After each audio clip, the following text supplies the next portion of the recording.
Yo, what's up mga kapatid? Welcome ulit sa ating bagong video reaction, review, commentary, opinion, criticism at kung ano-ano pa. Meron na naman tayong bagong bibigyan ng reaction video ngayon mga kapatid. Dumating na daw sa Palawan yung flagship na barko ng Amerika. Napaka-importanting barko daw to sa US mga kapatid. At saka yung resupply mission na ginawa nitong nakaraan ng PCG na udlot o napurnada dahil nga sa ginawang pambobomba ng China ng water cannon, uulitin daw ulit, no? Iisasagawa ulit yung resupply mission mga kapatid.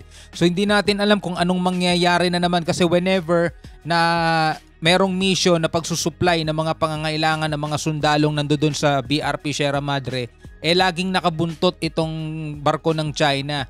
Haharangin, bubuntutan, nare-regio challenge at itong nakaraan binomba na ng water cannon, no? Ano na naman kaya ang sa susunod na gagawin nila mga tol?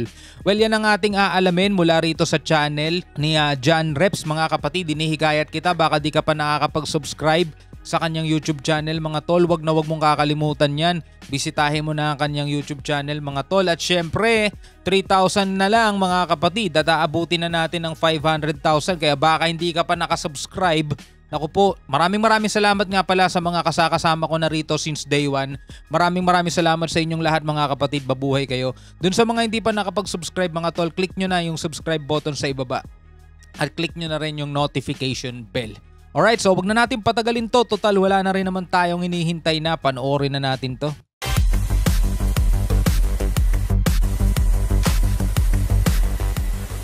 Breaking news, dumating na sa Palawan ang flagship na barko ng Amerika na kabilang sa US 7th Fleet.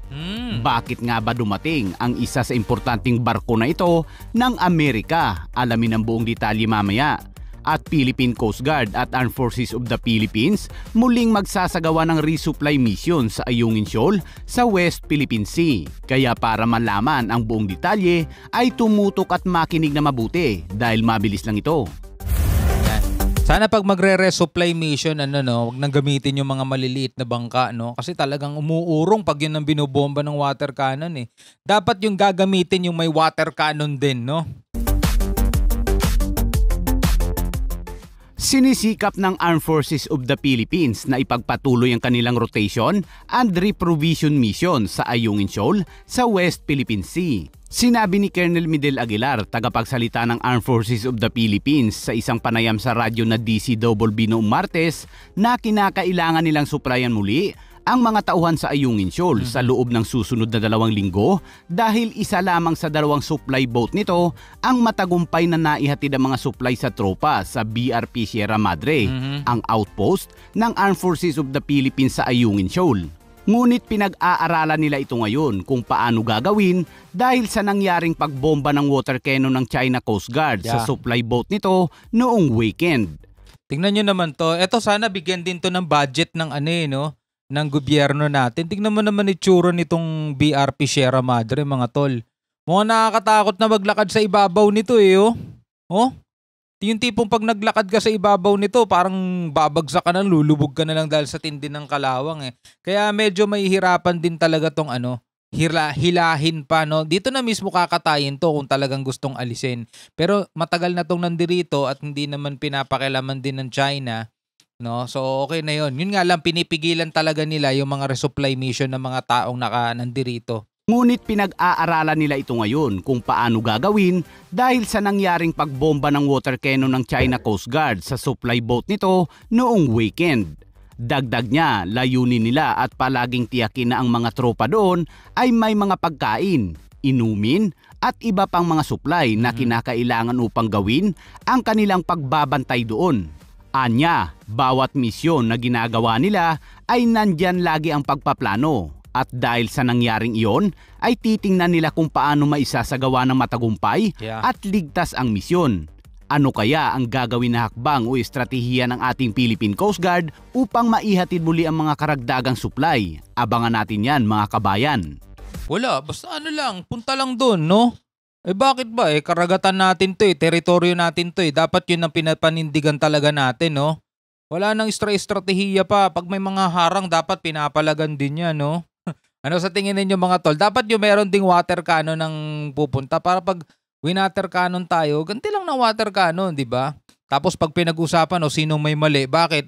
Philippine territory 'to. Ayon sa UNCLOS, ito ay nakasaad sa international na batas na itong teritoryong pinag-uusapan na 'to ay sa Pilipinas. Sino ba 'yung nanghihimasok dito, 'di ba?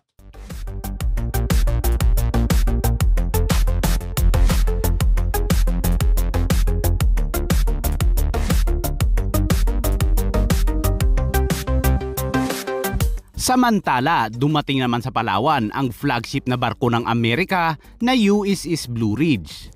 Ang USS Blue Ridge ay ang isa sa pinakamahalagang barko ng Amerika dahil ito kasi ang barko ng commander ng US 7 Fleet. Oh. Ang US 7 Fleet ay kinabibilangan ng higit 60 barkong pangdigma, 300 eroplano at higit 40,000 mga US Navy at US Marines. Ito ay isa sa mga lumang barko ng Amerika pero makabago ang lahat ng teknolohiya nito. Sa pagbisita ng barkong ito ay nakipagpulong ang commander nito na si Vice Admiral Carl Thomas sa Philippine Navy Western Command sa Camp General Artemio Ricarte sa Puerto Princesa.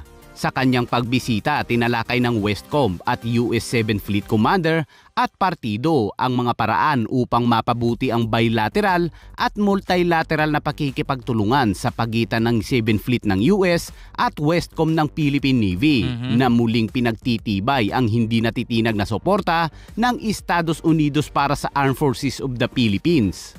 At para sa kaalaman ng mga solid nating tagapanood sa channel na ito, sakaling magkaroon ng gyera sa West Philippine Sea, ang USS Blue Ridge na ito ang tatayong command center ng US 7 Fleet. Dito magmumula ang go signal at mga instruction bago umatake ang mga warship at mga... So napaka-importante nito at ngayon ay nandirito sa Pilipinas, mga tol. Mukhang may pinaghahandaan na talaga. No, balikan natin ng onte. Dito magmumula ang go signal at mga instruction bago umatake ang mga warship at mga fighter jets ng Amerika. At dahil sa mga makabagong teknolohiya ng barkong ito ay hindi na kinakailangan pumasok o lumapit sa mga conflict area upang pangasiwaan ang military operation. Mensahe naman ni Commander Thomas, dasal niya sa hinaharap na maipakita nila sa totoong mga salita kung paano magtutulungan ang mga magkaibigan at kaalyado upang matiyak ang kaayusan na nakabatay sa patakaran sa West Philippine Sea upang ang kapayapaan, kaayusan, kalayaan sa paglalayag, kalakalan at komersyo at iba pang kaloob ng kalikasan ay patuloy na lalago upang tangkilikin ang lahat ng susunod na henerasyon. At nagbabala din ito na anumang paggamit ng armas ng China sa mga barko at eroplano ng Pilipinas kabilang ang Philippine Coast Guard ay automatic na gagana ang US-Philippines Mutual Defense Treaty. At asahan ng Pilipinas na agarang darating ang puwersang militar nito upang ipagtanggol ang Pilipinas. Yun yung magandang pahayag ng isang kaibigan, mga tol. 'Di ba? Hangga't maaari ayaw natin ng kaguluhan, ayaw natin ng gulo, ayaw natin ng giyera, mga tol. 'Di ba? Pero yung mga sinasabi nila, kung makikita mo talaga merong reason eh. May punto eh. At saka may ano talaga eh. Kumbaga merong oo nga no, tama nga naman yung sinasabi niya no. Hindi katulad nung kabila, itong China, gusto namin ng kapayapaan, gusto namin ng pagkakaibigan, magkaibigan tayo. Pero tignan mo naman yung ginagawa, 'di ba? Ay nako. Eto mga tol, sinasabi ng Amerika na talagang maaasahan natin yung tulong nila. Though maraming kokontra dyan, maraming ayaw din kasi sa Amerika, para mas gusto ata nila China eh. Pero eto lang masasabi natin, mga kapatid, no? Ang Pilipinas kasi nakikipagkaibigan yan sa napakaraming bansa, 'di ba? Nakikipagkaibigan tayo sa iba't ibang bansa para din naman sa kalakalan natin eh. Pero dapat hindi lang tayo tumitingin doon sa sinasabi nila. Dapat tinitignan din natin kung ano yung ginagawa nila. Hindi yung pinagpipilitan natin yung sarili natin na pinagsisiksikan natin, kaibigan tayo, kaibigan tayo. Pero ang pinapakita sa atin, binubuli tayo, inaharas tayo. Kaibigan ba tawag doon? Dapat bukod dun sa salita, dapat may kahalong gawa, 'di ba? Kung ano yung pinapakita sa atin, yun yung mga totoo nating kaibigan, 'di ba? Yun yung kailangan nating ano talaga, makasama, no? Ano sa tingin ninyo, mga tol? No? Comment kayo sa baba.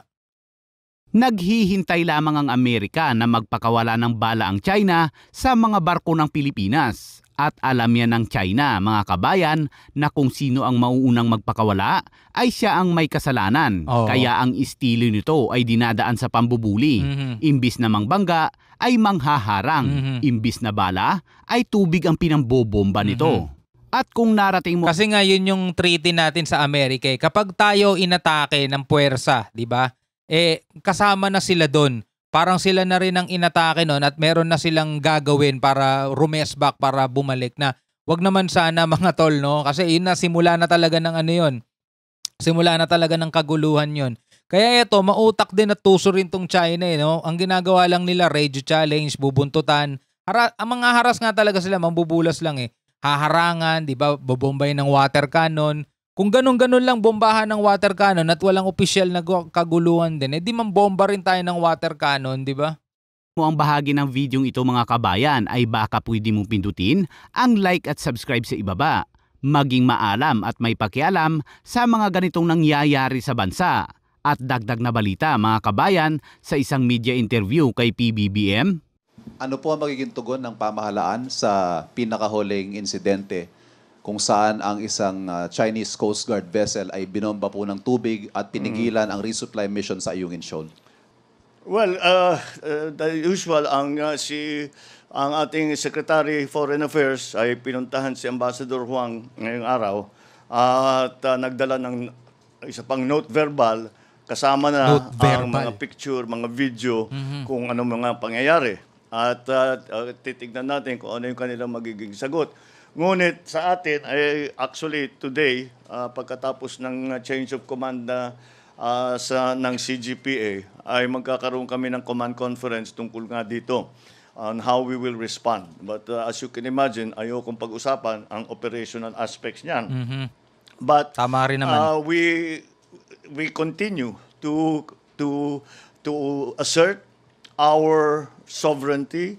We continue to assert our territorial rights in the face of all of these challenges and consistent with the international law and UNCLOS especially. So that is always been our stand, and but we still have to keep communicating with the Chinese government, with President Xi, with Beijing. We still have to keep communicating with them because we need to really come to a conclusion.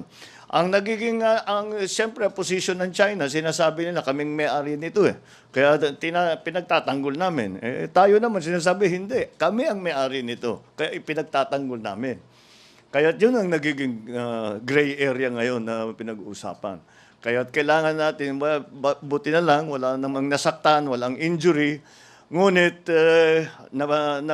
magkukulang ang resupply na dinala sa Sierra Madre ngayon. Kaya kailangan natin isipin what we will do next. Okay. Yeah. Nauunawaan naman natin yung gray area na yun, mga tol. Ang iniisip ng China o ang daladala nila, kanila tong itong teritoryong to. Yun din naman ang daladala natin, di ba? Ang paniniwala natin, kinikilala nating atin yung teritoryong yun. Kaya pinagtatanggol nila, pinagtatanggol natin. Pero meron sila o meron tayo na wala sila, mga tol. Ano yun? Ito yung award, ito yung pagkapanalo doon sa kaso, mga tol, sa international na batas na nagsasabi, permanente na to, no, final na to. Etong mga teritoryong to na kiniklaim ng China, napawalang visa na sa kanila yon ay sa Pilipinas. Yun yung meron tayo, yun yung pagkakaiba.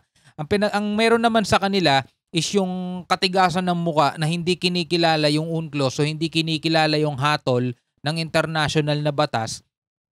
Ang wala sa kanila is yung respeto doon sa international na batas. Kasi kung tayo, mga tol, natalo tayo, for example lang, natalo tayo. 'Di ba? Sinabi ng international na batas, o Pilipinas, hindi inyo yan. Alisin nyo na yung claim nyo dyan sa China yan. O di go, di ba? Alisin natin yan. Wala naman tayong magagawa kung talagang sinabi ng international na batas kasi kailangan din natin sumunod sa batas. Isang magandang halimbawa yon. Magpapasunod ka ng batas tas ikaw mismo hindi sumusunod, di ba? So, bibitawan natin yan. Ang problema, mga kapatid, etong teritoryong yan, na nasa atin na yan ng napakahabang panahon na, tapos binigyan pa tayo ng ng pinal na desisyon na sa atin nga talaga yan, 'di ba? Hindi tayo makatanggap ng respeto mula sa bansang 'yun. Mula dun sa China, mga tol, hindi tayo nire-respeto. Yun ang problema, no? Kaya talagang kailangan natin ipaglaban kung ano yung sa atin talaga. Mr. President, pwede ko na rin pong isunod yung tanong kung ano ho ang inireport sa inyo ni dating Pangulong Duterte tungkol sa naging pag-uusap nila ni President Xi. Oy, At bakit po naulit ang ganitong insidente? I don't think it's related. I don't think this is related to his visit. Wala naman. We just pinag-usapan kung ano yung pinag-usapan nila, nagkwentuhan sila. Of course, there are other things na napag-usapan which I think need to remain confidential. That's between President Digong and myself. So, bubulungan na sana siya nitong nasa kabila niya. Confidential yun, Mr. President. Wag muna. again, these are operational aspects of our military, of our Navy, of our Coast Guard, kaya mahirap masyadong pag-usapan. So, I hope you will indulge me there. Meron talaga importante doon kasi kung magkikwentuhan lang yun, sana nagtawagan na lang sila sa telepono. Palagay ko si President Duterte, merong napag-utusan yan. Hindi naman pupunta yan sa kanya lang, i-represent ko Pilipinas. Kasi normal citizen na lang siya, wala na siyang katungkulan, di ba? Malamang yan, siguro ginamit ng gobyerno, napag-utusan ng gobyerno, Mr. Ex-President, former President, di ba, kaibigan mo yan si Xing, baka naman pwede ka makipag-dialogo sa kanya, mga ganun yan. Pero confidential muna yan at maiintindihan natin kung hindi muna pwedeng ilabas at hindi muna pwedeng sabihin sa publiko, mga tol, no? So anyway, maraming salamat nga pala sa inyong panonood yan. Napakinggan natin yung reaction ni President BBM, mga kapatid, sa naging aksyon ng China dun sa pambobomba ng China ng water cannon dito sa ating PCG o Philippine Coast Guard. At dahil nga doon, napigilan yung resupply mission na paghahatid sana ng mga pagkain o mga supply sa ating mga kasanduluhan na nandoon sa outpost doon sa BRP Sierra Madre. Kayo, anong masasabi nyo rito, mga tol? Comment kayo sa baba. Share your thoughts and opinion, mga kapatid. Maraming salamat sa inyong panonood. Hanggang sa muli, ako nga pala si Shobal D. Peace out.